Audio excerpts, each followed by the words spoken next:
What are we doing today? Well, as you can see, hopefully right here, depending on how this works out, you'll see I have 6 Behringer pedals.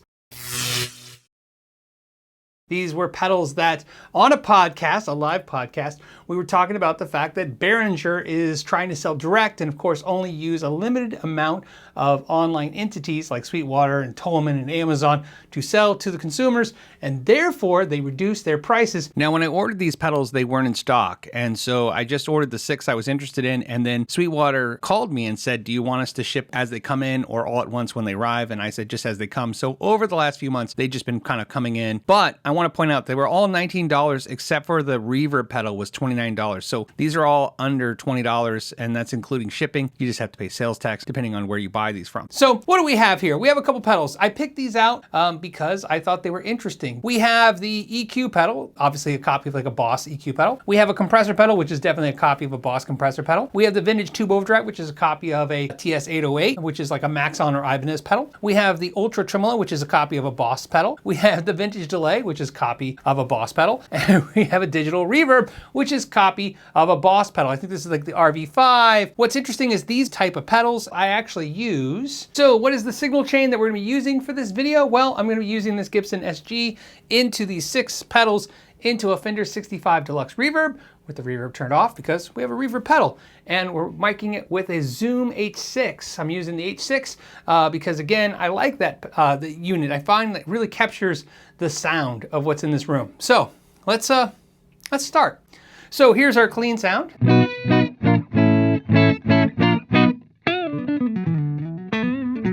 We're not gonna go in any particular order. We're gonna go what I thought was interesting. Let's start with the reverb. I have it on the plate.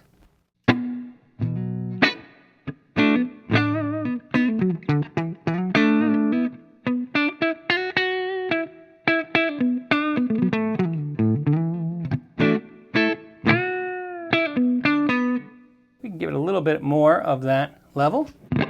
And it really gets carried away pretty fast. What I do notice is all the pedals have something in common, which is they're over the top. They sound good, this one especially, but the knob is so like, whoa, or nothing. So you really kind of learn to dial them in a little bit.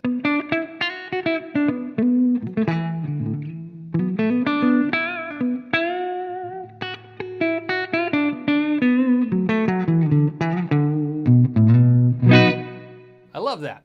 So let's go to the tremolo. Now on the tremolo, there's a couple things you can do on this, but I'm going to show you a setting I like here. Let's down tune.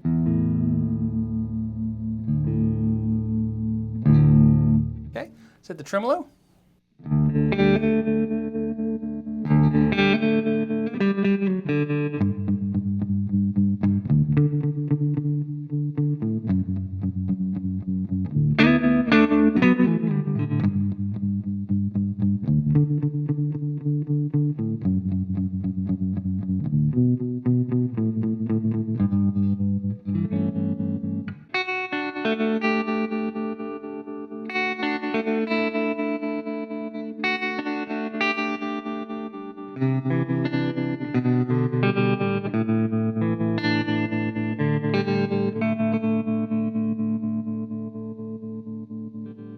Love that. I mean, they sound great. With those 2 pedals, just the reverb and the tremolo, I really like them. I could definitely use those pedals. I mean, I wouldn't have any problems with it. And I didn't think I was gonna. I didn't think going into this that this was gonna be all unusable garbage. What I was really curious about was how noisy they were. They're not actually noisy, not as noisy as I thought. And I also thought it might be interesting how much did I like them compared to like my original stuff.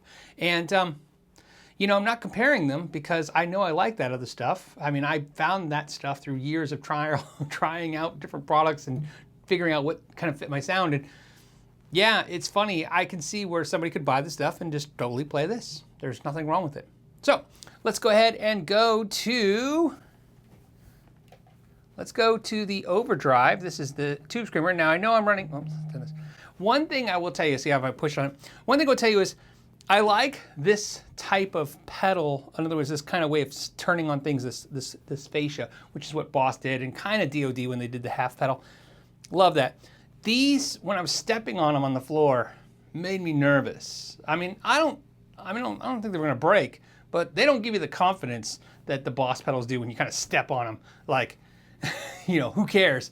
These definitely make you aware that you better not just jump on them. But then again, you know, I don't know. Again, I've never put these into real practice like I have my real pedals. Like in other words, you know, taking a band practice or beating them up. Here's the Overdrive. And I know normally like this, you'd run it through a Marshall or something you want to push over, but I actually like a tube screamer through the 65 Deluxe. When you turn on this delay pedal,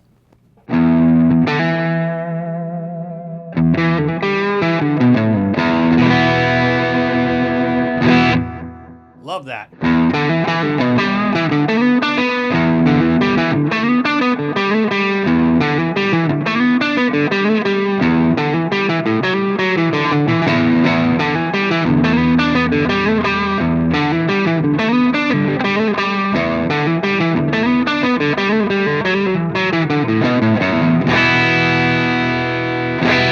On the delay pedal, it'd be really nice if I had a mix control. On the delays I use, they have a mix control so I can kind of back that out, which is kind of nice.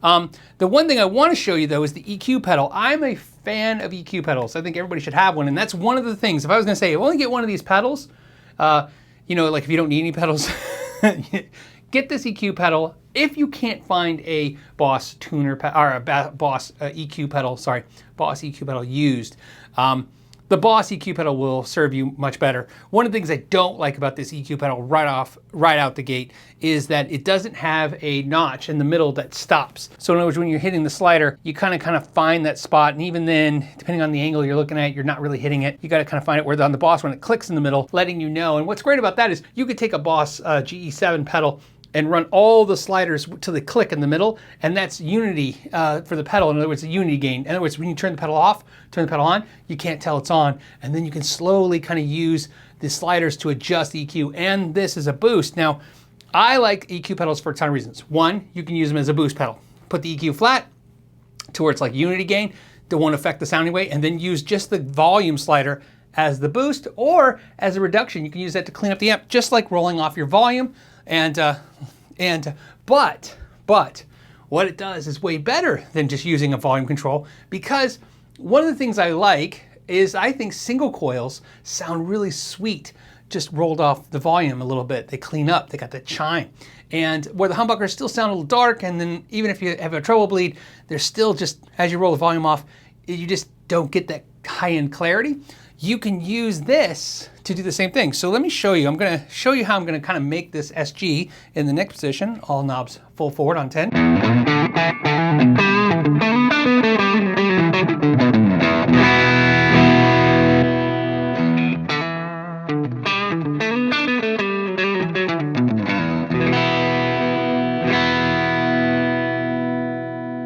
Okay, let's go back to that.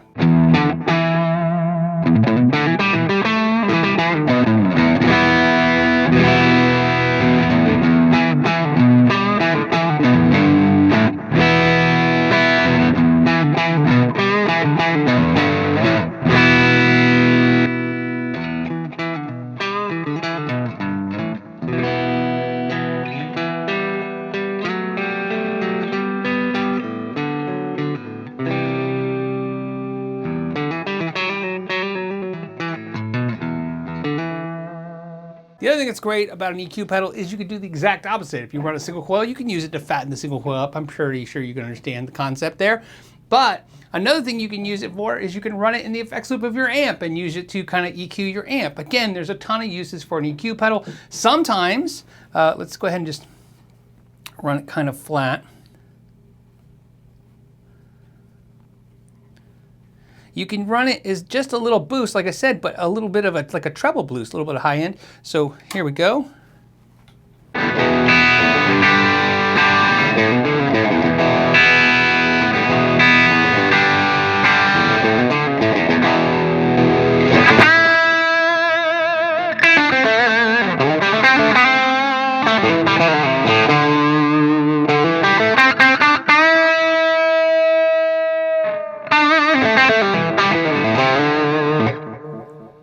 So there you go, a little delay, a little overdrive. Let's go ahead and go to this compressor. Compression is used for a couple things, but the main thing that you're going to see a lot of compression used for is sustain. And one of the things you'll notice with a compressor is that if you want to learn the nuances of a compression pedal, whether it be an affordable one like this or a more expensive one, do yourself a favor, turn it on, play with it, right? Find a nice sound. Don't listen to it before. Just as soon as you plug in the amp, turn on the compressor. Don't listen to anything without the compressor. Tweak it a little bit, play for about 2 minutes, turn it off. When you turn it off, you will hear what's missing. When you turn on a compressor, sometimes you're like, I don't hear a big difference. But when you turn off a compressor, after you've been playing for a few minutes, you'll notice all of a sudden there's some things that are missing. In this case, I'm gonna play just the C chord.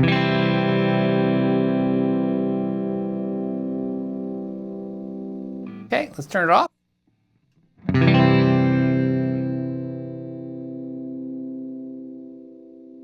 And even though I didn't strum very hard, you heard how consistent that was. Almost like a piano with a sustain pedal. Same concept. One thing I like about compression pedals, I'll use them as boosts. So, for instance, got this overdrive. Hit that. Little bit of delay. I'm going to go back to the delay on the overdrive and ditch the reverb if you don't. Okay, here we go. I turn this compressor pedal on dead, and here we go.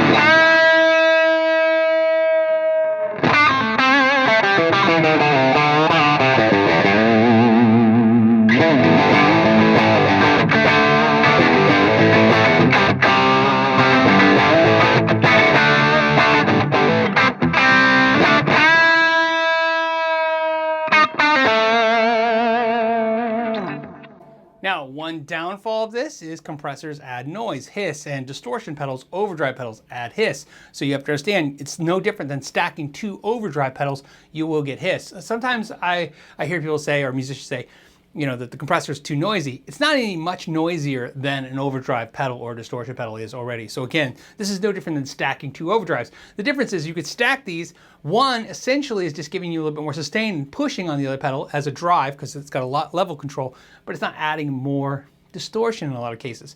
Again, everybody's ears are going to hear things differently, just something I like to do. That's why I said, that's why I picked this combination of pedals. So there you go, let's go. So interesting. The delay, I want to stay for a second. I want to spend some time with the delay.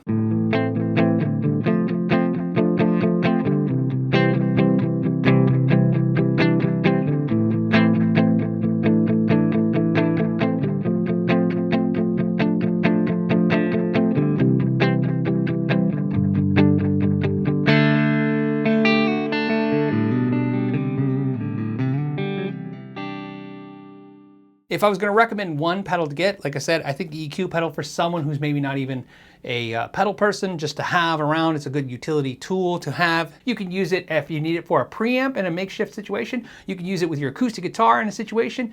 You can use an EQ pedal for pretty much anything. It's just a nice pedal to have. It sounds great after and before other pedals. It's a lot of experimenting you can do with this pedal. Again, I could use any one of these pedals or all of them. The issue, of course, is is there better things out there? Do there's other things that last longer? I'm sure. Like I said, there's a reason why I trust some of the pedals I use currently. One thing I will tell you though is that these pedals are so cheap, they really don't go down a whole lot used. So I always recommend checking out used gear. But in this case, like with a lot of these inexpensive things, I don't know how much cheaper you're going to find it used, but please look, because again, not only do you save a little money, but helps kind of having them to produce even more pedals that will end up in the used market, because these are definitely what I would call churnable items. In other words, you're going to probably see a lot of musicians give them a try, use them until they find something better or something more dependable, what have you. So keep that in mind. The other thing I want to point out is that from my experiences with inexpensive pedals, there are a ton of better pedals that I've found that I would prefer over these, especially not only for the price, but in the used market, they're definitely in this price. I mean, again, 20 bucks is silly hard to beat or find something that's going to match that. But some of these other metal little micro pedals that you see that are die cast pedals, they seem a little better built and they seem to take a little bit more abuse, and I tend to like them better, or at least I feel like I like them better. So something else, again, just take that for what it's worth. As always, remember, you can make music with any kind of gear. That's probably the biggest message to take away from this and other videos like this, is that It's not a dollar amount that makes good tone. It's really just how you adjust things and how you learn to work with them. It's kind of like the know your gear philosophy is kind of adjust this stuff until you find a sweet spot. Some of you may like the sounds I created, some of you may not, but either way, I enjoyed them, so that was important to me. I was able to get good sounds out of these pedals, sounds I liked, I should say. And on that note, thank you guys so much for your time. Till the next time, know your gear.